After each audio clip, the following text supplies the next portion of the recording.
Registration fund. After the talk, please. Oh, after the talk. Sit down, It's relax. supposed to be during, so I figured during the. Yeah, could you be more disruptive? No, but if you want. Ready? Okay, we're back. MapQuest, for example, will take your phone's GPS and will remotely access MapQuest system to tell you where you are and what's near you at any point in time. Now, that's very convenient for you, but there's a big trade-off in everything: privacy, convenience.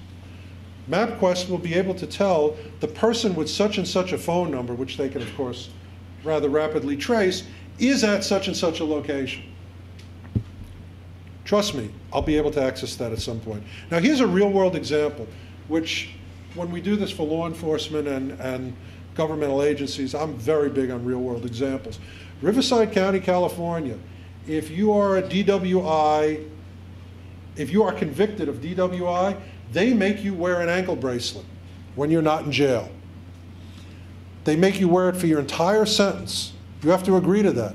If you don't agree, they say, no problem. If we want to know where you are, it's not going to be a problem. We'll put you in jail. Would you rather have the tracking bracelet or would you rather have jail? I'll take the tracking bracelet.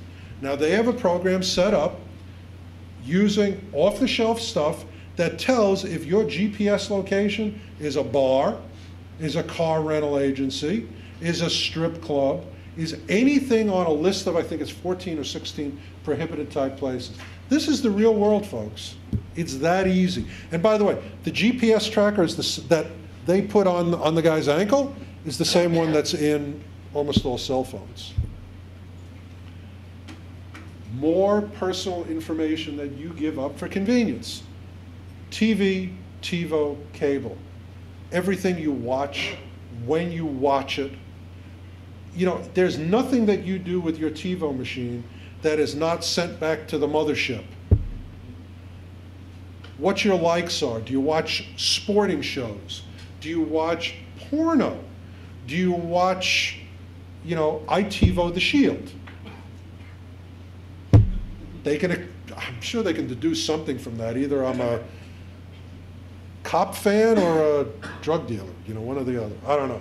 But all of these services, supposedly for marketing purposes, index and record everything you do. And I've got to tell you, what you watch on TV, especially what you pay for to watch on TV, pay-per-view, is a terrific window into your personality. Now, mind you, there's a great deal now of people mixing and matching businesses. Cable companies not only know what you watch on cable, but maybe you get your phone service from them. Maybe you get other services from them. Verizon is now going to be selling broadband TV. It's not going to just be that. In the past, if I wanted to find something out about someone, I had to go to multiple sources for multiple types of information. It's one-stop shopping now. They know who you talk to on the phone, when you're in the house, what you watch on TV, and so on and so forth. Money. Anything that you do of any interest involves money. You go to a restaurant, you buy a book, you travel somewhere, you pay a parking meter. Every time you do anything with money, unless it's cash, it's tracked. Everything, everywhere, every time. Now, by the way, it's not only tracked, but it is now kept for far, far, far greater lengths of time, and it's kept in one location. Now, there is a good reason for that. They want to track terrorist activity. They want to track wire transfers. If a guy gets 3 transfers from a terrorist base in Yemen, they want to be able to find him. I don't know why Department of Homeland Security thinks that terrorists don't know how to use ATMs, but they record everything. And because of the Patriot Act, it's kept forever. And it's immediately available to the US government. And by the way, that includes PayPal. PayPal just had to search all their records for people who use PayPal in the United States, but have bank accounts that are connected to that PayPal account outside the United States. How many terrorists have been caught? 0. How many people with foreign bank accounts that didn't declare them on their taxes have already been arrested, 140. Everything that you do, it's recorded. And everything that you do, other information can be extrapolated out from that. Info USA is a perfect example of the stealth amalgamator. This is a company, how many of you have heard of Info USA? Okay, I want to say less than 5% of the room raised their hands. This company has more information on you than almost anybody on the planet. They buy up every motor vehicle record, every driver's license, every real property record, every telephone record, every business record. They have marketing lists like you can't imagine. Doctors, lawyers, engineers. Everything that you do, they suck it into their system and they prepare targeted marketing files. It's astounding. Bankruptcies, court judgments, criminal records, everything. They are estimated to have close to 100 individual records on every American. Here's examples of some of the stuff that they have just in their basic service that they make available. National change of address records. They have enhancement services where they attach not just demographic records, but psychographic records, which we're going to go into a second. Email appending. They attach your email from one source to your name, address, telephone number, date of birth, social security number, et cetera, from other sources. Penetration reports. Penetration reports are what can be sold to you easily. In other words, what your likes and dislikes are. Let's talk about target marketing. This is the most insidious gatherer of information. Every time that you do something commercially, it's recorded one way or the other, either through a credit card purchase or through a warranty card or through a rebate or what have you. People know what type of computer you use, what type of wine you drink, or if you drink wine, what type of books you read, have you contributed to a charity, have you contributed to a political campaign, so on and so on and so on. Things that can allow a third party to accurately and immediately deduce exactly who you are, what your personality is, what your likes, dislikes, religion, sexual orientation, politics, et cetera, are about you. These guys buy this up by the trainload. Every magazine subscription, think about it. If I stood by your mailbox and saw every magazine that you receive, would it tell me a lot about your personal character? Sure, it would. Every magazine subscription is sold. No such thing as a private subscription to Newsweek or a private subscription to Cat Fancier Journal. Every time you call an 800 number or an 888 number, it logs who you are, who you're calling. Are you calling tech support for your new ultraviolet grow light? It's logged. Every product survey, every product registration. And this is what every target marketer wants to know about you and does know about you. Let me give you two real-world examples. These are two cases I've done. First guy, he subscribes to Soldier of Fortune magazine. This is a real case. Soldier of Fortune magazine, American Rifleman, the Washington Times. He recently purchased The Force of Reason. He's a registered Republican, and he's listed in Focus USA, which is a big marketing company. Focus USA's Christian donors list. Does anybody here not know what this guy's all about? He is a right-wing, Christian, gun-owning Republican, which is basically me except for the Christian part. Next guy subscribes Village Voice, High Times, Cat Fancier. He purchased Chomsky's obnoxious anti-American recent book. He's a registered Green Party voter. He contributed to the United Jewish Appeal, the Gay Men's Health Crisis, and American Friends of Peace Now. This guy is a left-wing Jewish homosexual.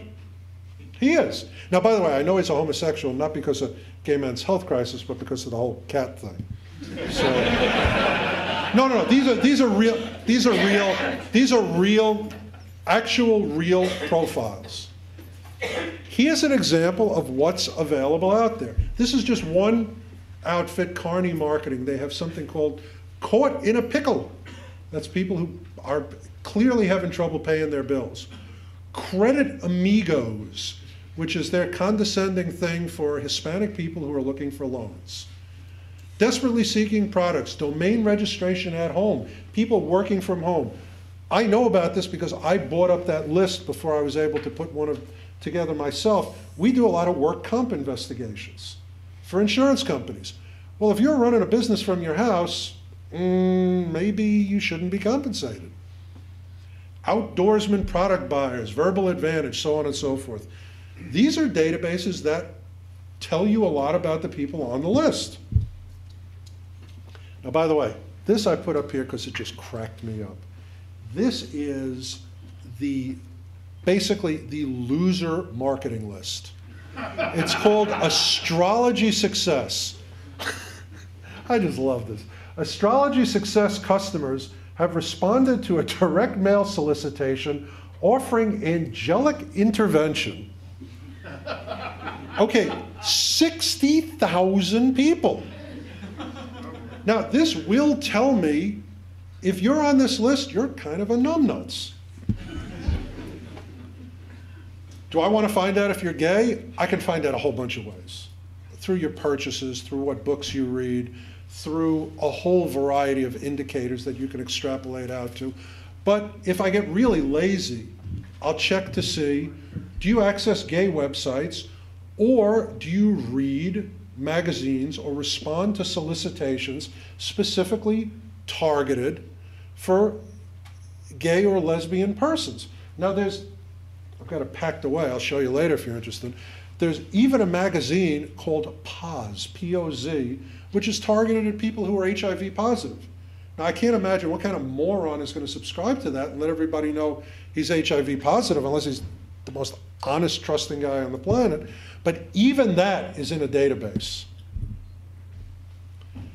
3 major companies, which, by the way, are routinely accessed by private investigators, have hundreds of billions of records on you. These people take every bit of data that they can beg, borrow, and steal, and they amalgamate it, and they offer personal profiles on everybody in America that are accessible by one piece of data entry. I can put in your social security number, and the whole file comes up.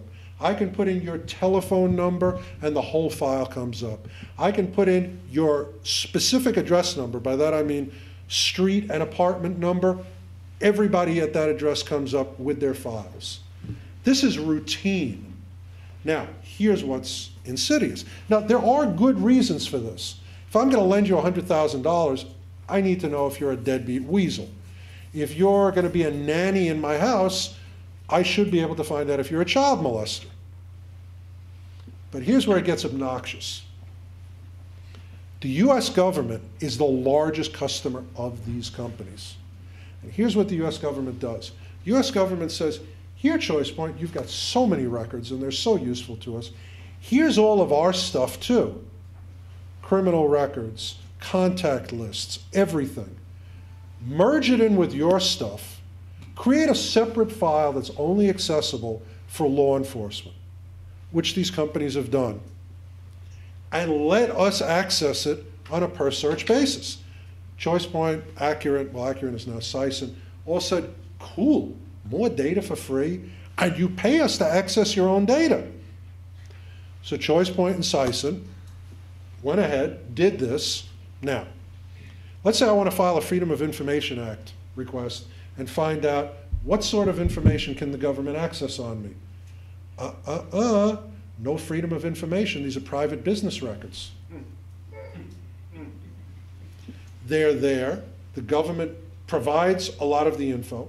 The government accesses the info whenever they want, but it's not a government record.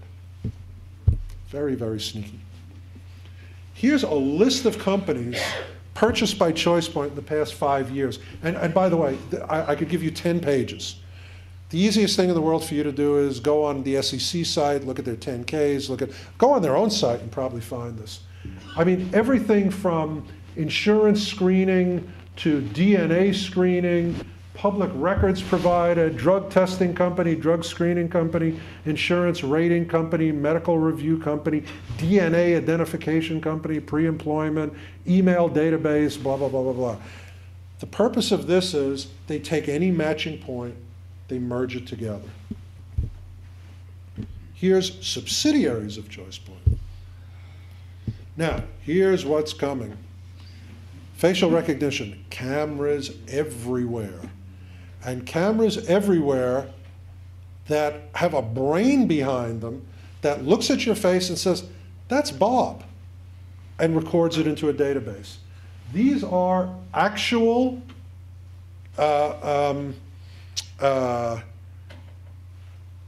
locations of cameras in a spot in Manhattan. I believe that this is where Broadway and 7th Avenue intersect. 98, 2003, 2008. Now, England is a good example of where we're going. It's estimated that in England, the average person just walking around, doing their thing, traveling around, having a normal day is on camera almost 400 times. Facial recognition software will allow somebody to determine where I am at any given moment of the day. That kind of freaks me out. Even on campus. Colorado, University of Colorado, some guys had a smoke-in, smoking pot. University of Colorado first tried putting up the photos of all the people, because they film everything now at UC. They put up the photos of everybody on a website, sort of a snitch site. If you know who this person is, let us know, we'll give you $100. Nobody responded. So they went out and they got a program which cost them all of $1,100. And they cross-referenced these photos with student IDs. Every single person identified who was a student. I mean, there were people who came in off campus, hey, free weed, no problem.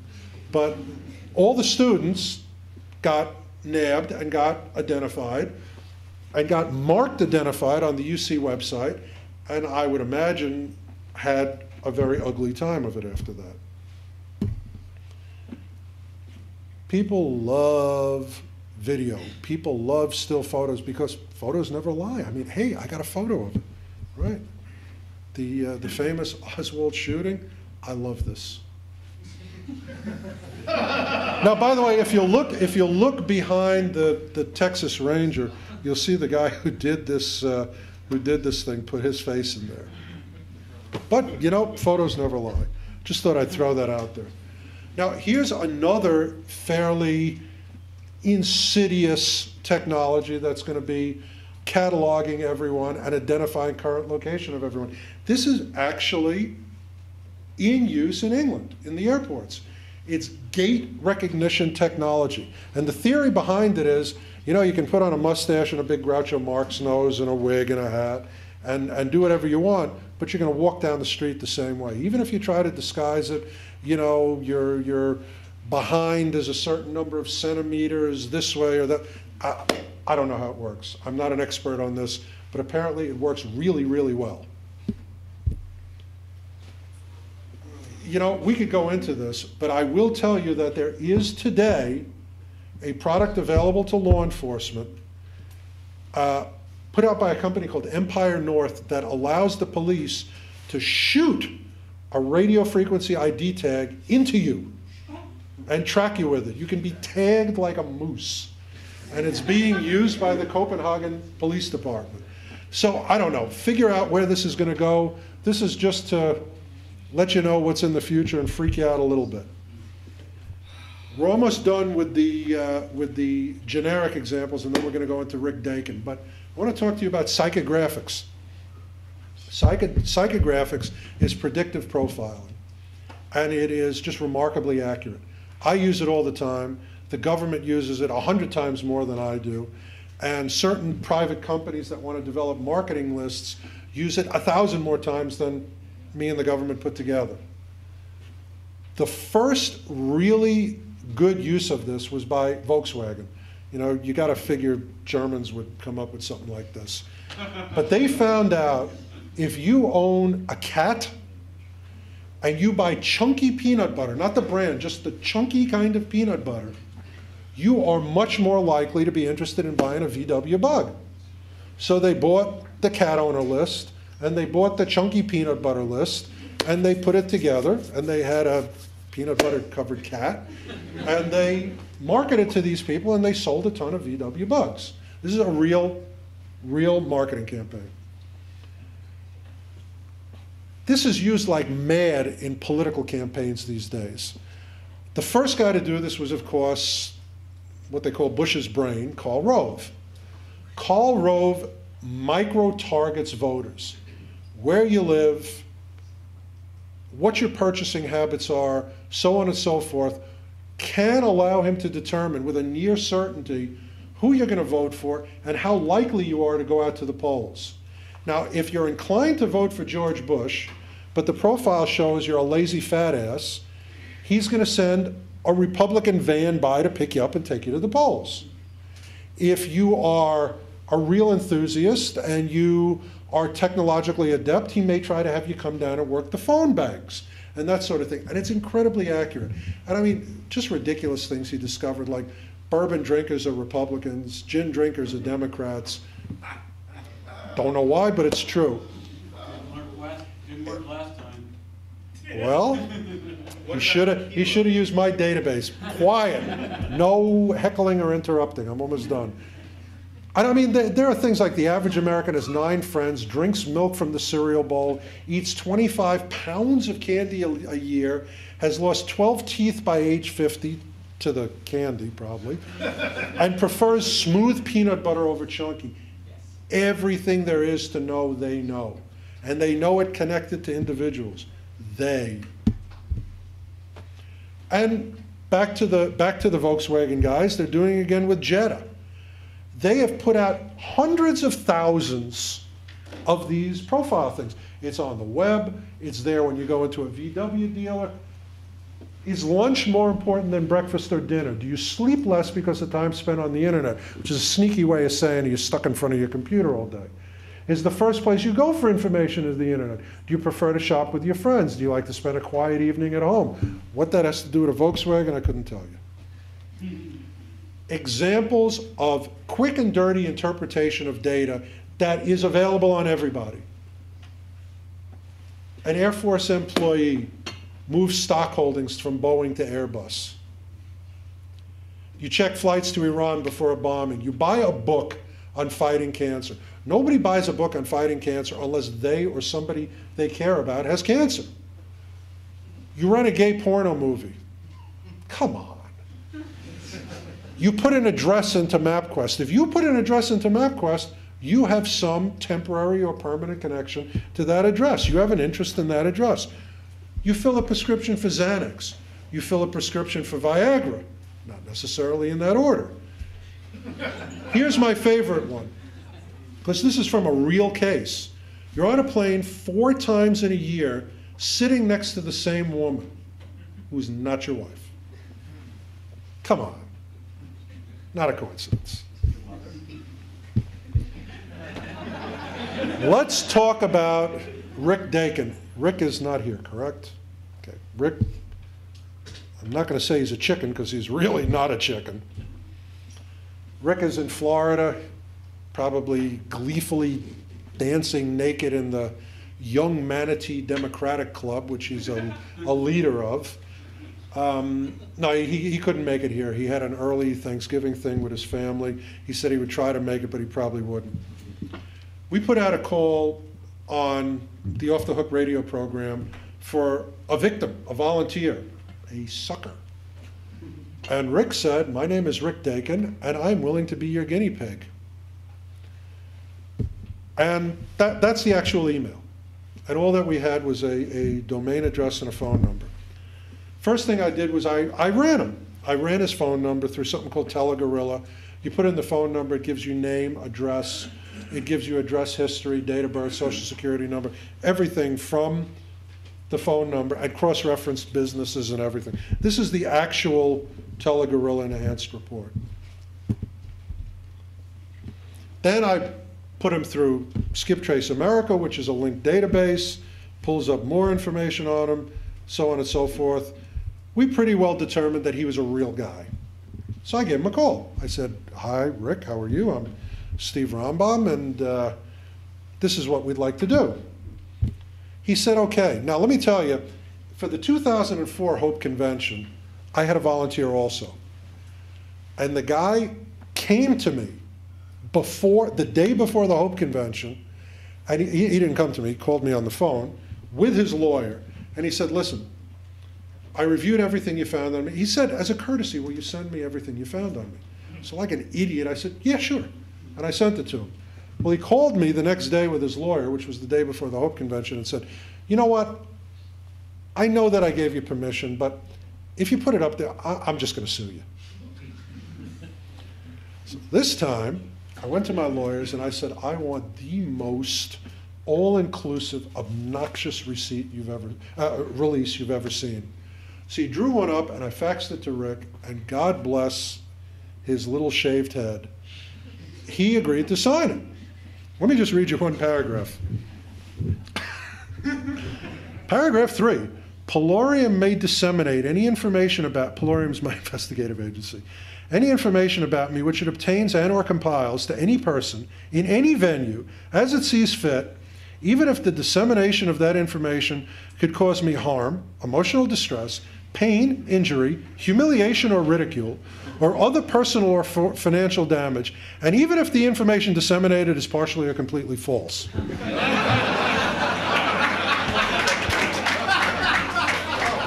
Wow. Okay, you'll notice his notarized signature. I told him I want it notarized, and he did. So then we did our investigation of Rick Dakin. Now, just to put this in context, let me tell you what we did and what we didn't do. We did not go out into the field. Now, as an investigator, we do database investigations on everybody who becomes of interest to us, a client, a witness, a subject, a suspect, whatever.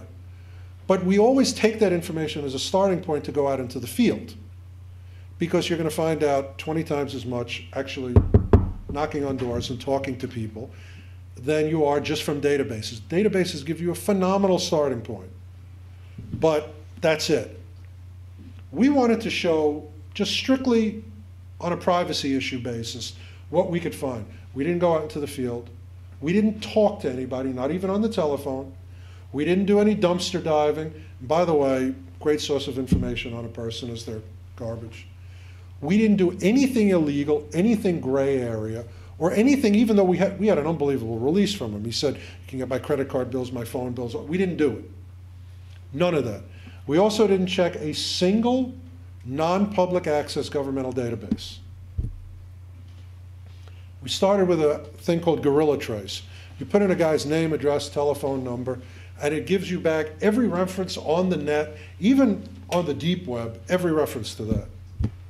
We then went and ran it through our own in-house service called Diogenes, and then we used it. There's actually something that's being put up. It's kind of a closed system for an investigative association. It's called OINC, Online Investigators Network, and we used him as a beta test subject of that.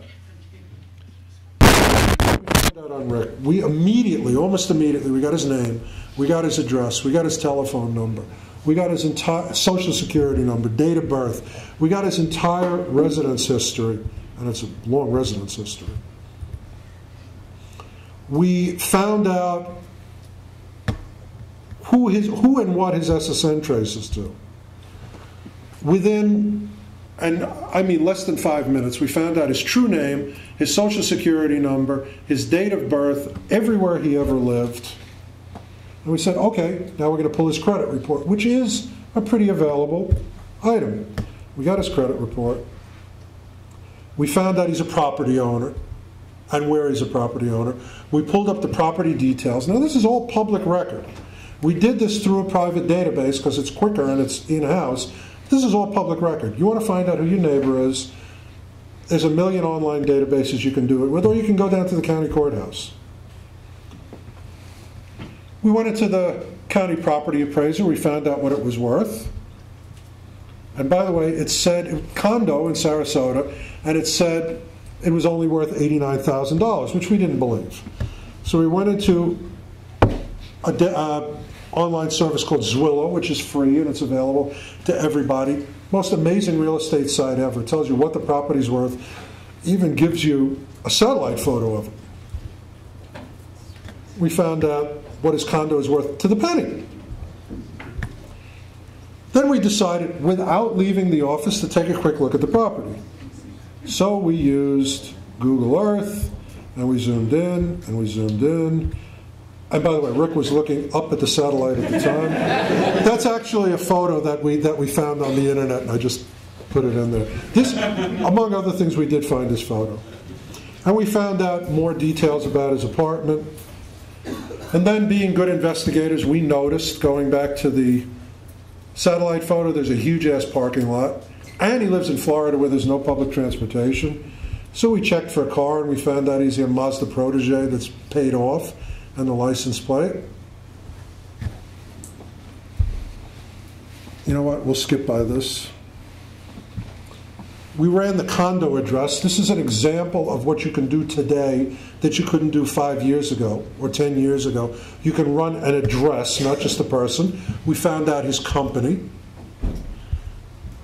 We found out, I would say, I think it was 43 pages of internet and online references.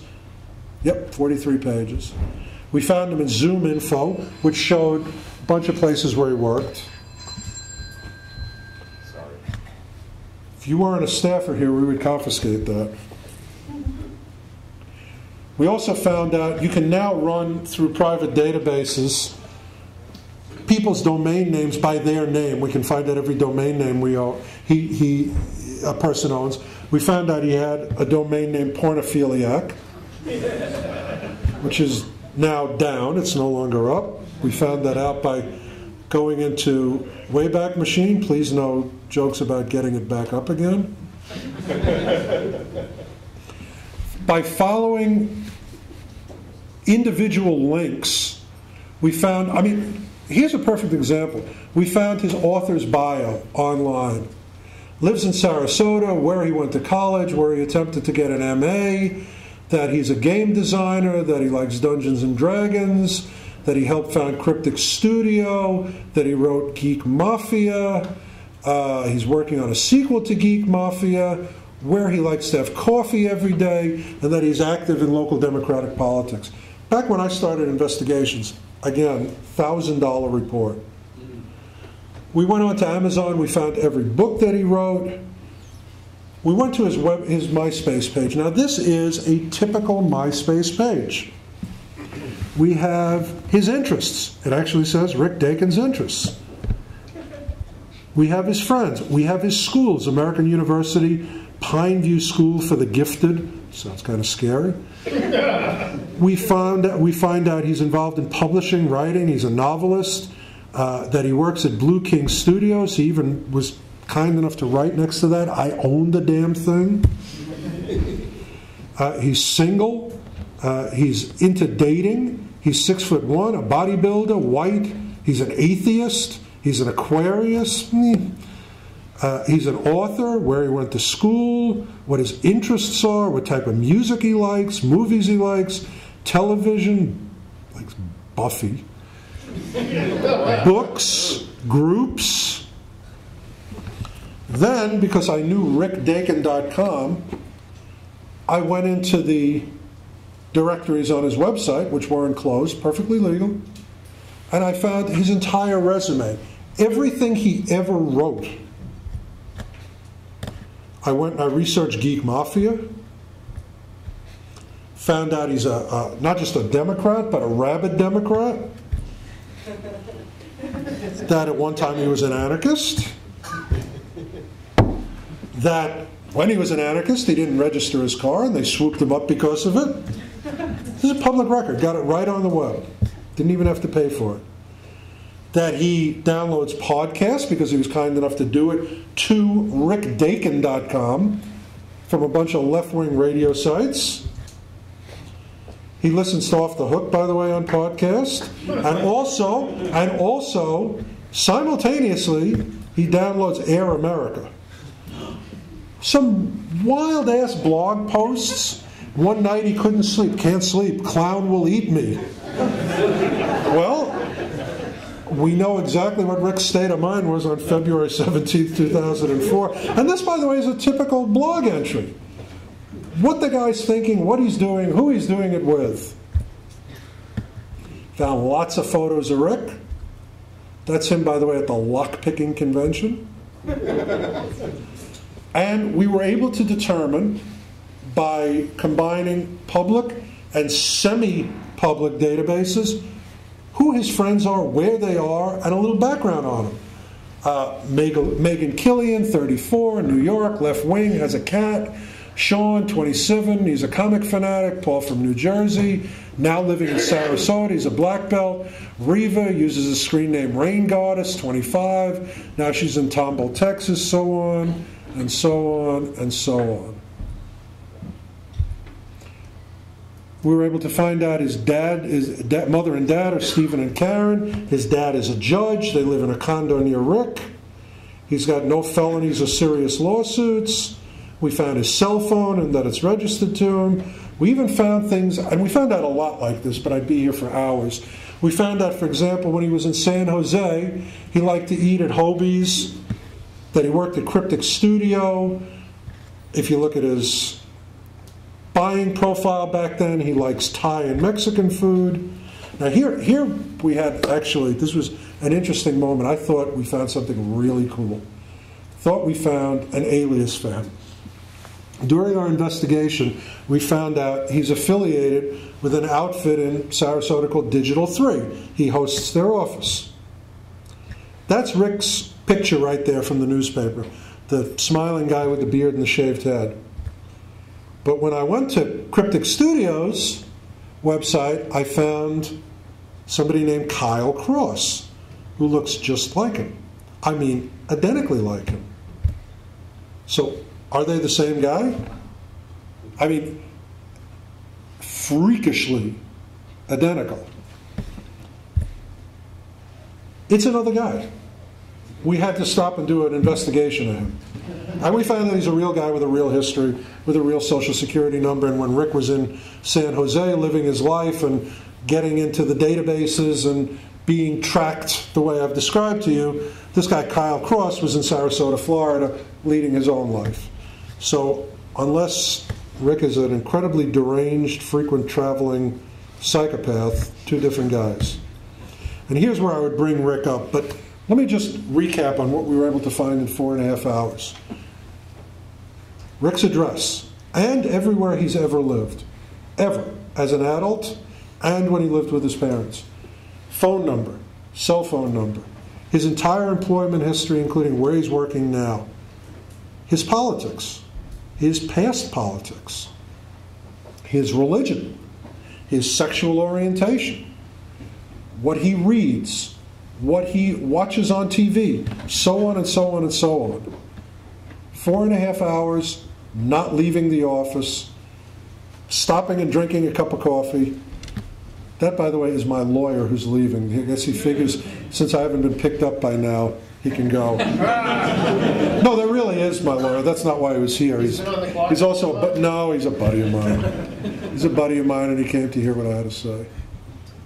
Now tomorrow he's going to say, how come you don't find that stuff for us?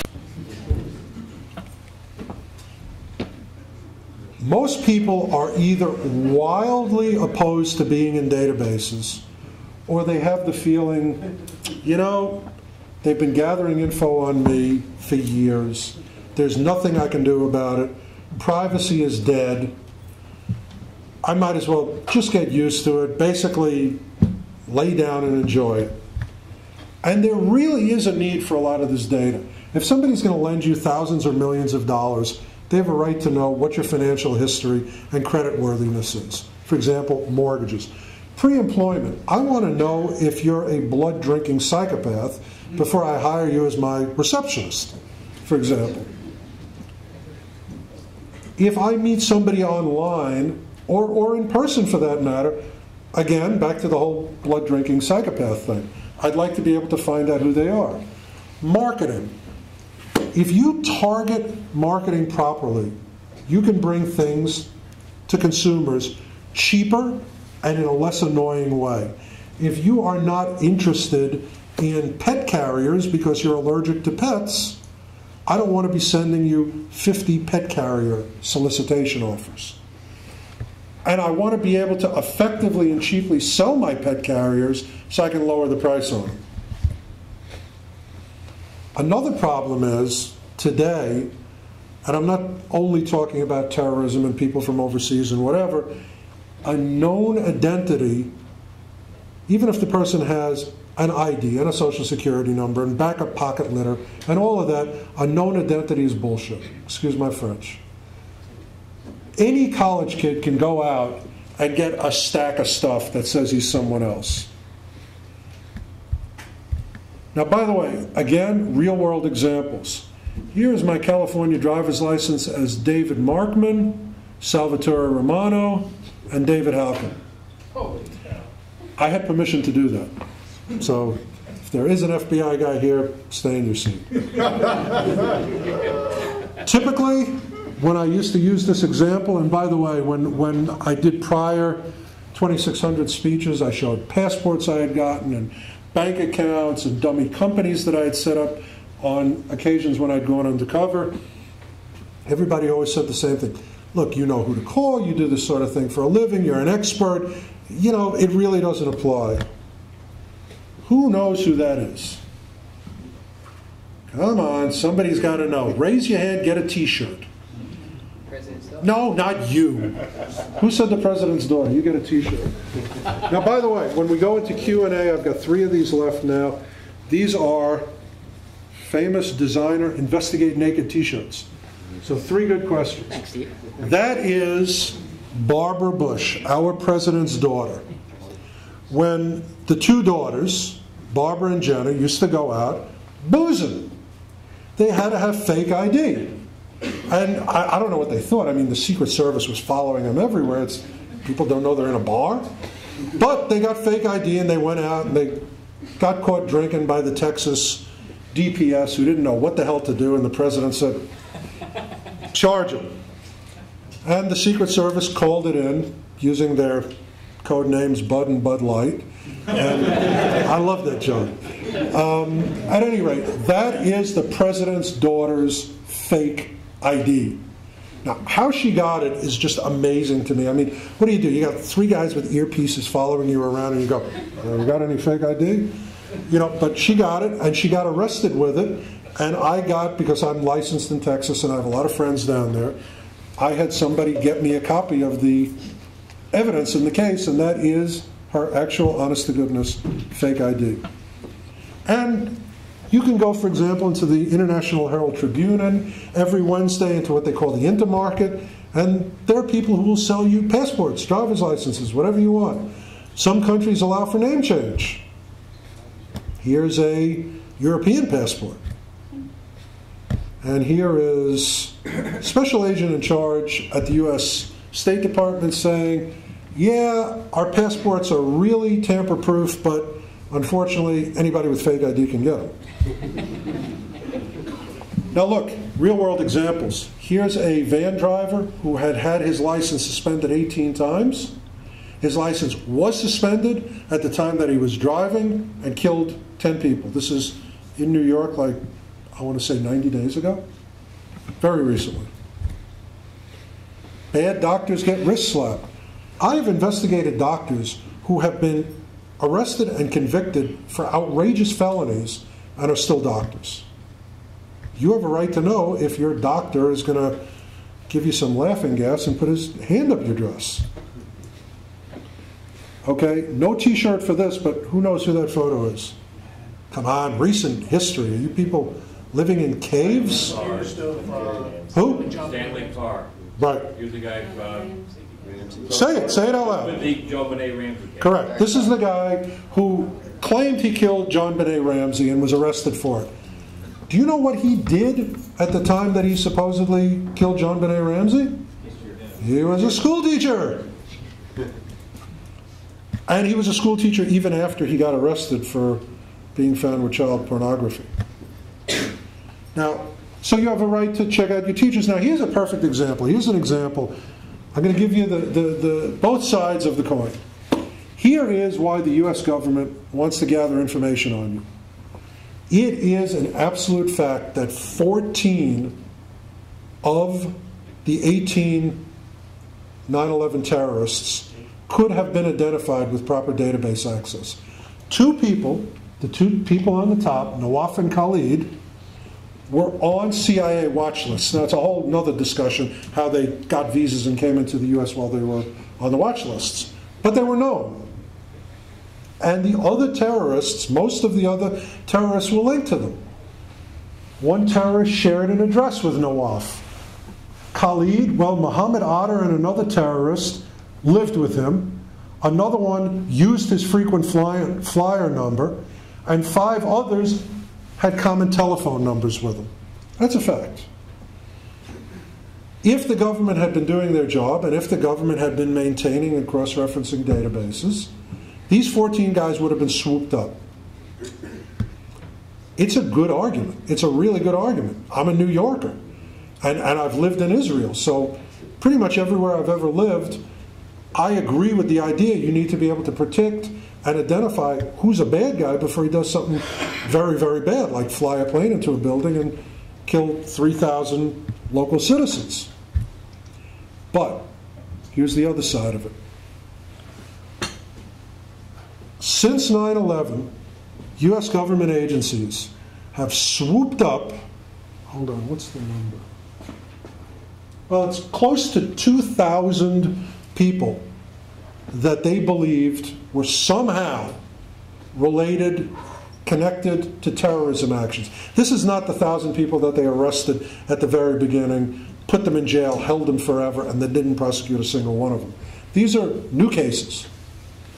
Out of these cases, which, if you're a federal law enforcement agent, you grab the guy and then you go to the prosecutor's office and say, we think you ought to prosecute this guy.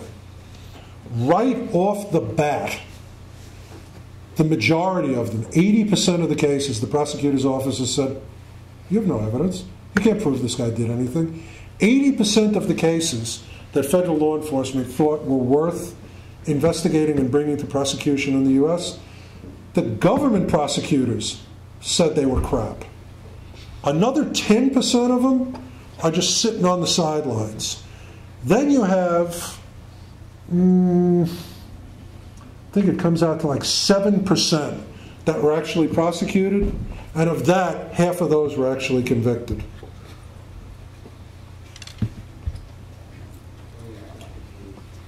Again, unintended use of data.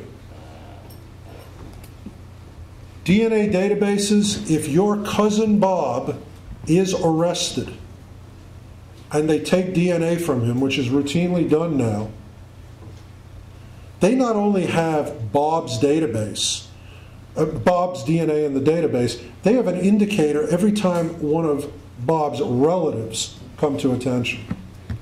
And they're using it right now.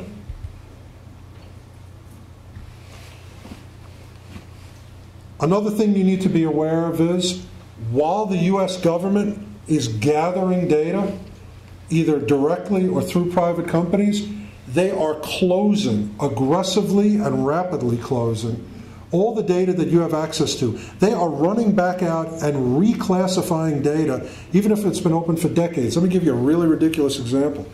1971, Richard Nixon gave a speech, and in that speech, by the way, I wrote a whole paper on this that's on my website. You can go pull it down. It has about 30 examples. This is the most ridiculous one. Richard Nixon, 1971, gives a speech, and he talks about the throw weight of Russian missiles and how many missiles they have. In other words, how many bombs can land on our head that the U.S. government is aware of. 1971, public speech, Richard Nixon, press conference, reported everywhere. The US government classified that data last year. I truly don't know why. But it's but don't interrupt. Question and answer, 15 minutes. But it's a truly representative example. I lied, not 15 minutes now. Question and answer period. Thank you very much.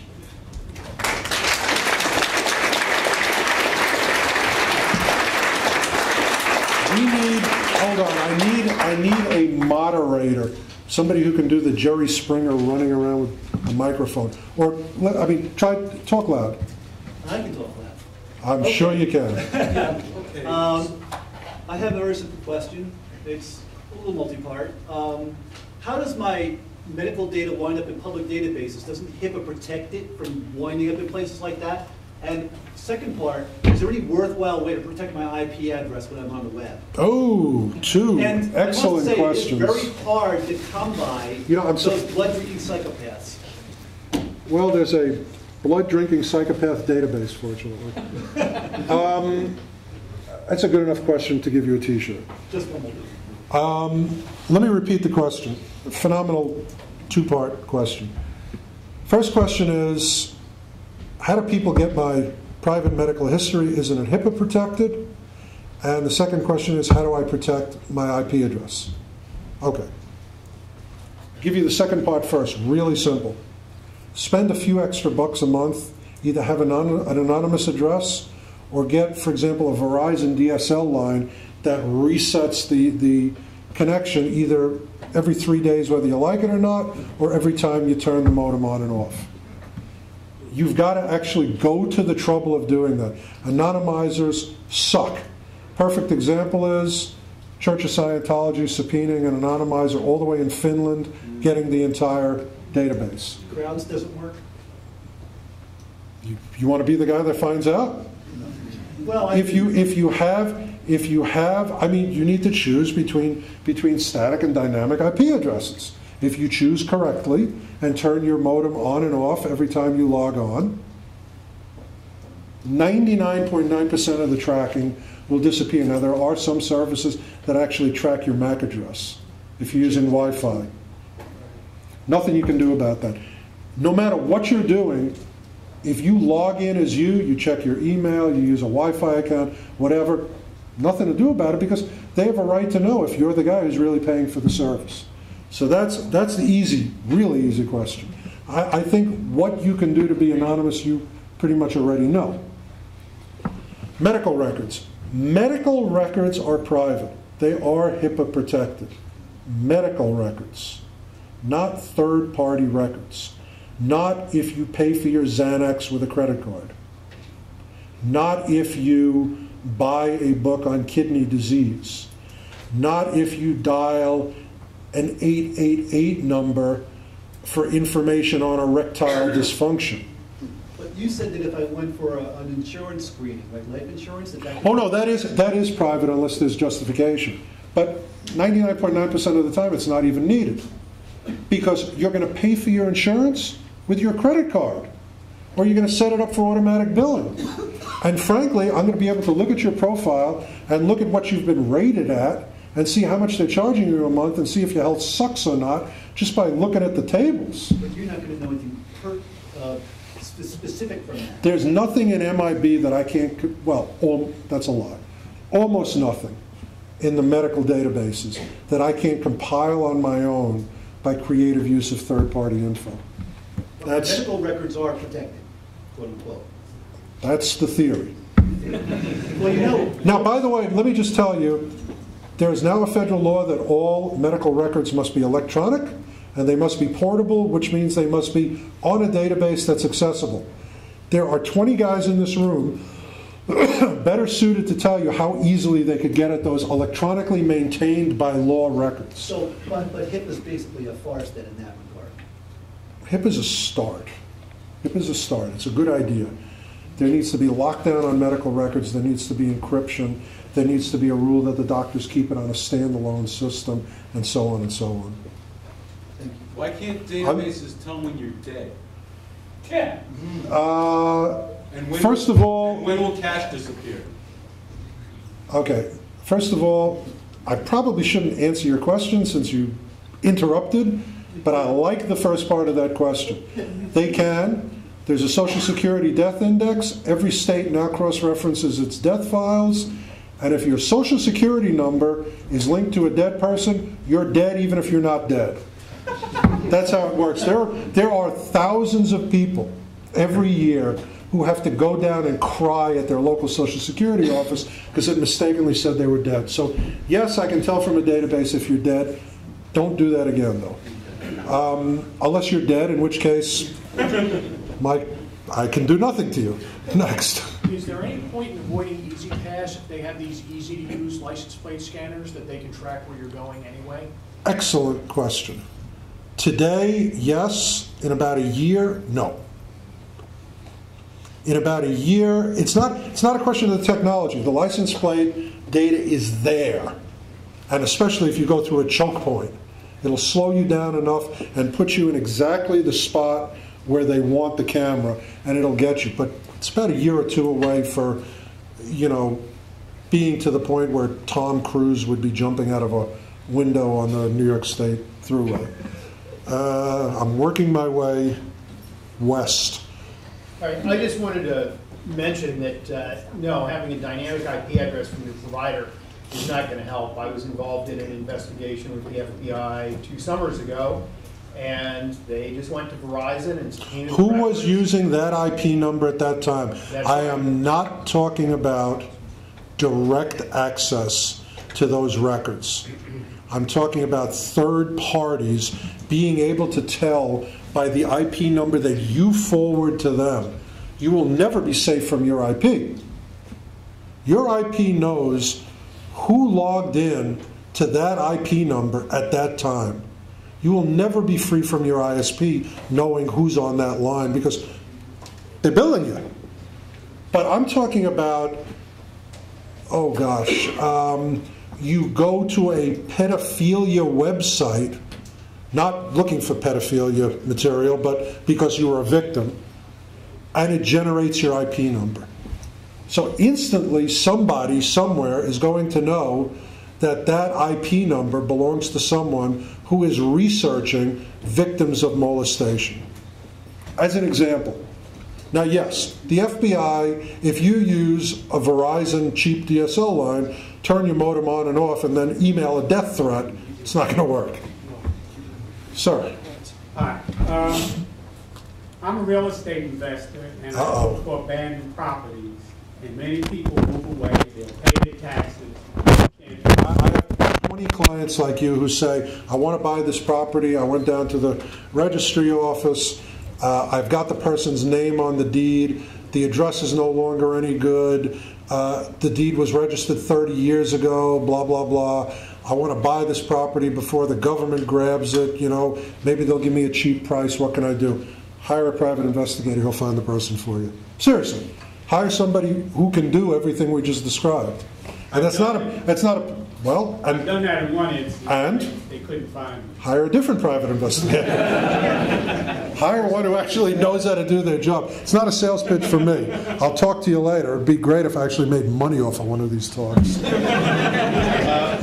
have a quick comment and then an unrelated question. About affinity cards for supermarkets, I suggest that if you are worried about that, you do what I do. Most of mine are in the name Eric Corley. And the question is, you glossed over this on the Rick Dakin part. There was something that came up that showed that his Social Security number was being used by someone else? Yeah, that's right. And what was the story there? Guy in Alabama using his Social Security number. Rick is 6'1", a black belt in karate, and weighs about 295 pounds. I assume this guy's had his ass kicked by now. That's all really true. He's a huge guy who's a black belt in karate. And the nicest guy you'd ever meet, but still. Tape change. Tape change. Tape change. Oh my God. Tape change. Go ahead, big brother.